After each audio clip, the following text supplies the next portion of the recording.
Next chapter सेम्बुलिंगम का chapter 2 में बढ़ रहे हैं जनरल फिजियोलॉजी का सेल जंक्शन। पहला चैप्टर मैंने डाल दिया है सेल। अब सेल के बारे में तो बता दी भैया। अब एक सेल दूसरे सेल से कनेक्ट भी तो करेगा, मतलब बातचीत तो करेगा।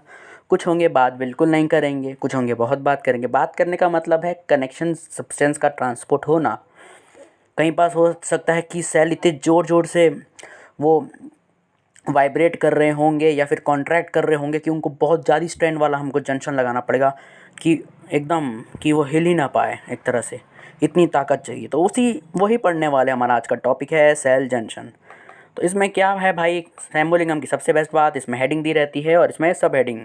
तो देखो भाई, सबसे पहले हम पढ़ेंगे डेफिनेशन क्या होती है इसकी, क्लासिफिकेशन, बहुत छोटा चैप्टर है। फिर वही 3 टाइप में मैंने बोला डिवाइड करेंगे कि भाई जब बाजू वाले सेल से बिल्कुल बात नहीं करना है, tight junction, occluding junction, tight junction. फिर उसके बारे में जानेंगे कि अगर ये काम ना कर पाए टाइट जंक्शन अच्छे से कोई, तो उसकी अप्लाइड फिजियोलॉजी जानेंगे।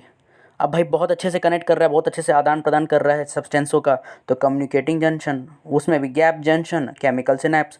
काम नहीं करेगा तो अप्लाइड फिजियोलॉजी हो जाएगा। तीसरा टाइप, भैया बहुत ज़्यादा झटका लग रहा है तो अच्छा एकदम पावर मैकेनिकल स्ट्रेंथ चाहिए, तो एडहेरेंस जंक्शन, फोकल एडहेंशन, डेस्मोसोम्स, हेमीडेस्मोसोम्स।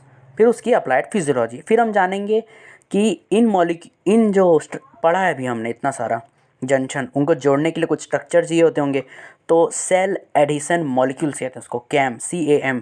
तो उसके टाइप्स, बहुत ही छोटा चैप्टर है, कुछ ही समय में ख़त्म होने वाला है, तो बहुत ही ध्यान से बने रहिए। तो डेफिनेशन क्या होती है, जब एक सेल को कनेक्ट करना है दूसरे सेल से। अब हो सकता है एक सेल से दूसरे सेल को डायरेक्ट कनेक्ट कर रहा है, मतलब बीच में क्या होगा, सेल के बाहर क्या होगा, एक्स्ट्रा सेलुलर फ्लूइड। तो अगर वो चाहे तो एक सेल के दूसरे सेल से direct intracellular fluid connects with the intracellular fluid of other cells, या फिर intracellular fluid of one cell connects with the extracellular fluid. यही होता है सेल जंक्शन। इसी को मेम्ब्रेन जंक्शन भी कह देते हैं, क्योंकि मेम्ब्रेन के अक्रॉस हो रहा है ना, सेल मेम्ब्रेन, प्लाज्मा, लेमा। ठीक है, तो 3 टाइप, वही बहुत ही वैसे याद रखेंगे जैसे मैंने कहा है। ऑकल्डिंग जंक्शन, जहाँ बिल्कुल बात नहीं करनी है। कम्युनिकेटिंग जंक्शन, जहाँ बहुत अच्छा आदान प्रदान होगा। एंकरिंग जंक्शन, मतलब जहाँ बहुत ज़्यादा कॉन्ट्रैक्शन होता है। ये 3 टर्म आपको सुन के कुछ आइडिया लग गया होगा कि मैं किसकी बात कर रहा हूँ। आपको जो स्टैंडर्ड एग्जाम्पल जो आप पढ़ते हैं वो आपके दिमाग में गूंज चुके होंगे। अभी तक नहीं गूंजे तो कोई दिक्कत नहीं, हम देखने ही वाले हैं। तो पहला है भाई टाइट जंक्शन। टाइट जंक्शन नाम ही बता रहा है कि भाई सब्सटेंस का आदान प्रदान नहीं होगा। बड़े मॉलिक्यूल का तो होता ही नहीं, छोटे मॉलिक्यूल का कभी मन करे तो होता है, तो कभी करे तो नहीं होता। दूसरा नाम इसका होता है जोन्यूला ऑकल्डेंस। भाई देखो, जोन में हो रहा है, मतलब जोन के लिए, ऑकल्डेंस का मतलब वही ब्लॉकेज टाइप का एक दो टर्म हो जाता है ना, कि आदान प्रदान नहीं हो रहा है। कहाँ पास मिलता है वो पता होना चाहिए। जो एपिथेलियम होती है हमारे इंटेस्टाइन की म्यूकोजा की, उसमें अपाइकल वाले रीजन पर, एक होता है ना अपाइकल और एक होता है बेसोलेटरल, तो अपाइकल मार्जिन पे मिलता है, बेसोलेटरल पर ये नहीं मिलता। और दूसरा कोई मिलेगा हम पढ़ेंगे आगे उसको। ठीक है, वॉल ऑफ रीनल ट्यूब्यूल में मिलता है ये, रीनल ट्यूब्यूल। ठीक है, कैपिलरी वॉल वहाँ मिलेगा, मतलब एंडोथीलियम हो गया वहाँ पास, और कोरोइड प्लेक्सस वहाँ पास हमको देखने मिलेगा। यहाँ वहाँ आदान प्रदान उतना ज़्यादा नहीं होता। फिर बात करते हैं स्ट्रक्चर ऑफ टाइट जंक्शन। इसमें सीधा प्रोटीन्स की बात करते हैं, जिसमें रिज बनता है, मतलब जब कनेक्ट करते हैं तो एक प्रोटीन, एक सेल का कुछ सब्सटेंस आता है और दूसरे सेल का आता है। ठीक है, उसको टाइट जंक्शन स्ट्रैंड बोलते हैं अपन, एक रिज। ठीक है, तो प्रोटीन्स होंगे। प्रोटीन्स क्या होता है, ग्रुप ऑफ एमिनो एसिड।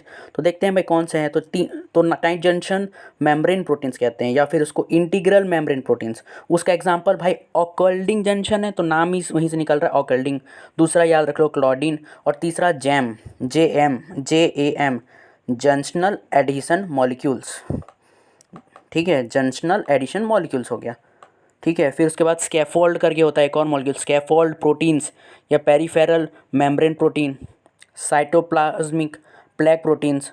उसका एग्जांपल है सिंगुलिन, सिम्पैलिकिन, जोना ऑकल्डेंस टाइप 1, टाइप 2, टाइप 3। बस नाम याद रखे तो ठीक है, नहीं तो एक नाम तो कम से कम ऑकल्डेंस से याद आ जाएगा, जैम याद आ जाएगा, एक दो नाम तो पेपर में लिखने के लिए भी है और कॉन्सेप्ट क्लैरिटी के लिए। अब इसका फंक्शन क्या होगा टाइट जंक्शन का, स्ट्रेंथ और स्टेबिलिटी देगा। सेलेक्टिव परमिबिलिटी है भैया, गेट जंक्शन आने ही नहीं दे रहा, बहुत कम सब चीज़ को आने दे रहा है। ठीक है ना। और एक एग्जांपल इसका देख सकते हैं अपन, फेंसिंग फंक्शन, मतलब मन करे तो बहुत ही कम को आने दे रहा है, इसीलिए बोल देते हैं भैया बहुत बड़ा वो काम कर रहा है, आने ही नहीं दे रहा किसी को। और पांचवा भैया ब्लड ब्रेन बैरियर।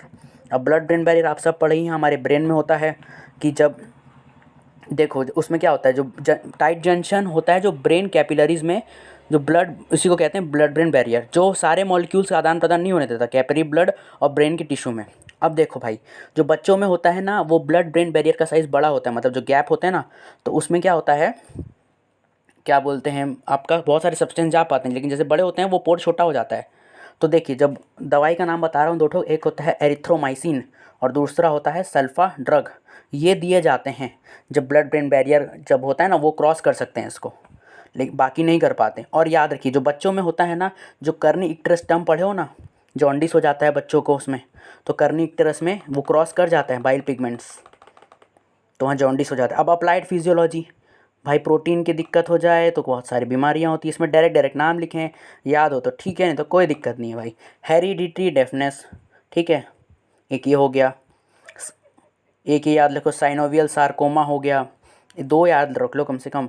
और hereditary hypomagnesemia, low level of magnesium in the blood, तीन भी याद है अपने को, ठीक है, नहीं हुए तो कोई दिक्कत नहीं भाई। नेक्स्ट बात करते हैं कम्युनिकेटिंग जंक्शन। कम्युनिकेट का मतलब मैंने कहा था अच्छे से भाई आदान प्रदान होना चाहिए। तो अभी मैंने कहा था ना, जब इंटेस्टाइनल की म्यूकोजा है उसके एपेकल वाले रीजन में कौन सा है, टाइट जंक्शन है, तो बेसोलेटरल में कौन सा है, इसमें ये वाला अपना गैप जंक्शन दिखेगा हम लोग को, ठीक है। तो इसको हम नेक्सस भी कहते हैं। अभी कहाँ मिलेगा हमको, हार्ट में मिलेगा, हार्ट में मिलता है तभी तो एक्शन पोटेंशियल कितना जल्दी जल्दी इसमें वो होता है, ट्रांसपोर्ट होता है बहुत जल्दी जल्दी, लब डब जो रहता है ना। फिर और दूसरा basal part of epithelial cells of intestinal mucosa. अब इसमें स्ट्रक्चर की बात करी जाएगी तो कुछ नहीं, प्रोटीन का नाम है, बस कम्युनिकेट करना था तो भाई नाम बहुत आसान है, कनेक्सिन, बस वो टर्म याद रखो कनेक्सिन करके, वेट है उसके 6 सब यूनिट होते हैं, उससे बना होता है, इसमें सिर्फ इतना याद रखना है। अब इसमें देखो भाई बहुत सारे सब्सटेंस का ट्रांसपोर्ट हो जाएगा, ठीक है। अब इसका डायमीटर का रेगुलेशन कैसे होता है, तो याद रखना, जो सेल के अंदर इंट्रा सेलुलर कैल्शियम आयन है, अगर वो उसका लेवल बढ़ जाता है तो पोर छोटा हो जाता है। पीएच का रोल भी होता है, हार्मोन्स का भी होता है, न्यूरोट्रांसमीटर का रोल भी होता है। केमिकल सिनेप्स जो आप पढ़ते हैं, दो, जो एक नर्व फाइबर या फिर मसल फाइबर के बीच बनता है, या फिर एक नर्व फाइबर और दूसरे नर्व फाइबर के बीच में बनता है, वहाँ पास क्या ट्रांसपोर्ट होता है, केमिकल ट्रांसमीटर होते हैं ना। अप्लाइड फिजियोलॉजी में वही नाम देख लेते हैं 3-4 ठोक। देखो ये बहुत बेसिक चैप्टर, बस अपने को पता होना चाहिए भाई, जब इनका नाम लिया जाए टाइट जंक्शन तो ये कहाँ यूज़ होते हैं, आपको बेसिक कॉन्सेप्ट, डेफनेस हो जाती है, कैटरेक्ट हो जाता है, ठीक है, ये दो बस टर्म याद रख लो आप, बाकी आप देख लीजिएगा। फिर होता है एंकरिंग जंक्शन। एंकरिंग में मैंने कहा था मैकेनिकल स्ट्रेस जहाँ पास होगा वहाँ इसकी ज़रूरत है, वहाँ उसको स्ट्रक्चर को इंटीग्रेट करना पड़ेगा। अब यहाँ पास देखिए, ये सबसे आप खुद ही बता सकते हैं कहाँ मिलेगा, हार्ट मसल में इतना जोर से कॉन्ट्रैक्ट करता है, स्किन में मिलता है, एपिडर्मिस में, उसको पूरा जोड़ के रखना रहता है, ठीक है। अब देखो भाई, अब यहाँ पास क्या होगा, वो सेल क्या कम्युनिकेट करना चाहती है, तो सेल क्या बोलते हैं कैसे कनेक्ट करेगी, सेल एक्स्ट्रा सेलुलर मैट्रिक्स से कनेक्ट कर सकती है या सेल डायरेक्ट सेल से कनेक्ट करेगी बिना एक्स्ट्रा सेलुलर की मदद के, तो दो वैरायटी है। तो भाई एक्टिन फिलामेंट, और हमने पढ़ा था अभी पिछले चैप्टर में, और intermediate filament. Actin filament tubulin protein का बना हुआ था, तो वो क्या करते हैं, ट्यूबुलिन प्रोटीन, और इंटरमीडिएट फिलामेंट क्या होते हैं, रोप लाइक होते हैं, तो वो उसका भी दो वैरायटी कर देते हैं, एक डायरेक्ट सेल को सेल से कनेक्ट करेगा और एक सेल को सीधा matrix cellular extra cellular matrix से कनेक्ट करेगा। तो अगर वो सेल को सेल से कनेक्ट करेगा तो उसका नाम है एडहेरेंस जंक्शन, लेकिन अगर वो सेल को मैट्रिक्स से करेगा तो उस एक्टिन फिलामेंट अटैचमेंट का नाम क्या है, फोकल एडिशन। इंटरमीडिएट फिलामेंट वाले का डेस्मोसोम सेल टू सेल को करेगा, और हेमीडेस्मोसोम का मतलब सेल टू मैट्रिक्स। कैसे याद रखो, डेस्मोसोम मतलब पूरा सेल टू सेल, आधा करेगा तो आधे रास्ते तक काम करेगा, आधे रास्ते में सेल से मैट्रिक्स से बच जाएगा। और ए पहले आता है तो सेल को सेल से करेगा, एफ बाद में आता है तो सेल को मैट्रिक्स से करेगा, ऐसे भी याद रख लो। डेस्मोसोम, हेमीडेस्मोसोम, एडहेरेंस, फोकल एडिशन, ये टर्मिनोलॉजी हो गई आपकी। अब इसका दूसरा नाम भी होता है जोन्यूला एडहेरेंस, जैसे उसका था जोन्यूला ऑकल्डेंस, बस याद होना चाहिए। एडहेरेंस जंक्शन तुम्हारा इंटरकैलेटेड डिस्क में भी प्रेजेंट होता है कार्डियक मसल में, तो कार्डियक मसल में गैप जंक्शन भी प्रेजेंट होते हैं और इंटरकैलेटेड डिस्क में एडहेरेंस जंक्शन, अब है ना, तो दोनों प्रेजेंट होते हैं, ये आपको पता होना चाहिए। फोकल जंक्शन, फोकल एडिशन की बात करते हैं हम। फोकल एडिशन में प्रोटीन, अब देखो प्रोटीन्स के मैं नाम बता देता हूँ किसमें क्या क्या ज़रूरत पड़ते हैं, बस आपका काम हो जाएगा, ठीक है। उससे पहले थोड़ा अप्लाइड फिजियोलॉजी पढ़ लेते हैं अपन। देखो भाई, इसमें अगर खराबी आ जाए, जैसे एडहेरेंस जंक्शन में खराबी आ जाए या फोकल जंक्शन में खराबी आ जाए, जो कोलॉन में होता है, कोलॉन कहाँ अपने जीआईटी में होता है जो, तो उसमें अगर, तो कोलॉन कैंसर हो जाता है, और वो क्या होता है, कैंसर क्या होता है, स्प्रेड हो जाता है, तो ट्यूमर मेटास्टेसिस बना लेता है, बस ये पता होना चाहिए अपने को। अब देखिए आगे बढ़ते हैं, और अब देखिए सेल एडिशन मॉलिक्यूल्स, मैं वही बता रहा था जहाँ क्या क्या जुड़ने वाला है वो इसी टॉपिक में डाल दिया। सेल एडिशन मॉलिक्यूल्स क्या करते हैं, प्रोटीन मॉलिक्यूल्स हैं जो कि क्या बोलते हैं, जोड़ के रखते हैं आजू बाजू सेल को, या तो सेल को सेल से जोड़ते हैं या उसको बेसल मेम्ब्रेन से जोड़ते हैं, बेसल लेमिना से। क्या एडहियरेंस किस में मिलेगा आपको, एडहियरेंस जंक्शन और डेस्मोसोम में मिलेगा। एडहियरेंस और डेस्मोसोम सेल को सेल से कनेक्ट कर देते हो, तो अब याद रखते हैं सी फॉर सेल टू सेल कर रहा था और सी में एडहियरेंस, और दोनों को कनेक्ट कर रहा है, तो भाई उस ए और एफ करके याद किया था, ए कौन पहले आ रहा था तो एडहियरेंस जंक्शन, डेस्मोसोम पहले आ रहा था तो सेल टू सेल करेगा। इंटीग्रीन्स की बात करी जाएगी तो इसका जस्ट उल्टा कर दो भाई, तो फोकल एडिशन हो गया और आपका हेमीडेस्मोसोम्स हो गया। आईजीजी सुपर फैमिली भी हो गई, वो सेल एडिशन मॉलिक्यूल्स में काम आती है नर्वस सिस्टम पे। और सेलेक्टिन्स, सेलेक्टिन्स भी एक टर्म होता है which act as a receptor for carbohydrates and are found in the platelets and endothelial cells. Chapter खत्म हो गया। इस चैप्टर में आपको कुछ ही पता नहीं होना चाहिए, बस छोटा सा कहानी याद रखना है कि पूरा कनेक्ट करना ही नहीं चाहता तो टाइट जंक्शन, करना चाहता है तो कम्युनिकेटिंग वाला, एडिशन वाला, ये तीन वैरायटी भी याद है, ठीक है।